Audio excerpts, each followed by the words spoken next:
and welcome to the first official teabag of The Last of Us. Yes, that's right. That's J-Pot, first official teabag. Thank you so much for joining us.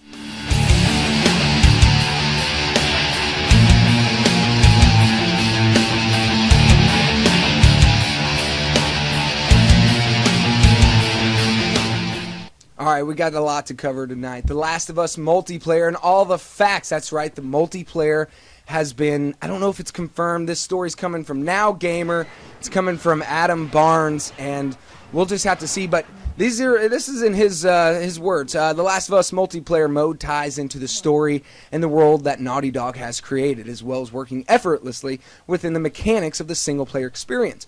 The multiplayer mode themselves are 4v4 deathmatch of sorts, where you and 3 allies must take on another group.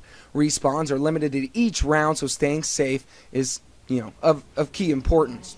Matches are a more subtle affair than your usual multiplayer modes, with each player creeping around the environment to carefully pick off enemies, either alone or working strategically with your teammates.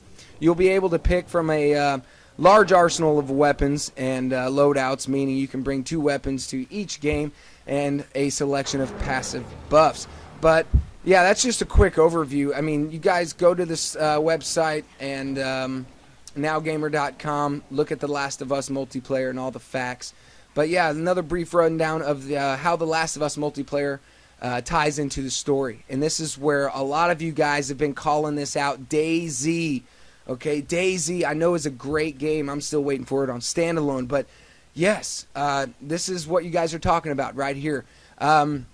Before you even enter a multiplayer match, you pick a faction, either the Hunters or the Fireflies. The difference is largely aesthetic, but once chosen, you'll be put into a crew.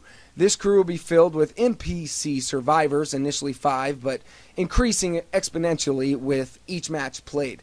You start on week 1, day 1. Your objective is to survive for as long as you can. It ties into the lore of the world well. Through the details of this are provided with little more than a menu screen with a radar on the right. The radar includes a dot that represents every survivor you have in the group.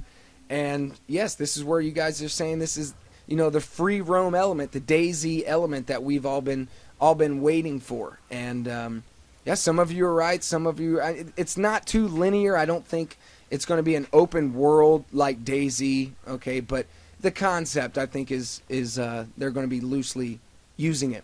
Craftable items in The Last of Us multiplayer. The parts for each of these are littered throughout the map, okay? Scavenge from the loot caches that are dotted on specific points.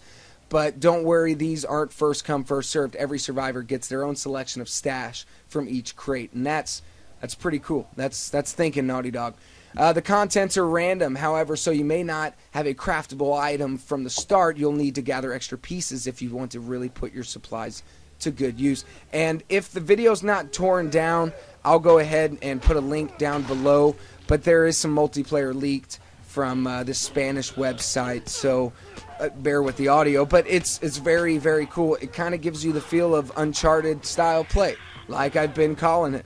But it's different. It really is. It's different, and these guys may be onto something. And these guys have already announced 3 DLC packs, so that's pretty exciting. Moving on, The Last of Us multiplayer is kind of like Counter-Strike. Gear is a currency of sorts and is earned as you battle through a match. Killing enemies, scoring headshots, of surviving the round the longest earns you all additional gear. This can in turn be used for purchases between rounds. So again, you get that Naughty Dog feel. We're going to have full customized options. It's going to feel like, an Uncharted game, but not from the same developers. They split in half, and I think it was a fantastic idea. A little more teabag in there for you guys. But yeah, you can go ahead and finish the story over at nowgamer.com, story by Adam Barnes, and he did a fantastic job. Go ahead and finish the story. Lots of information, and thanks for watching, guys.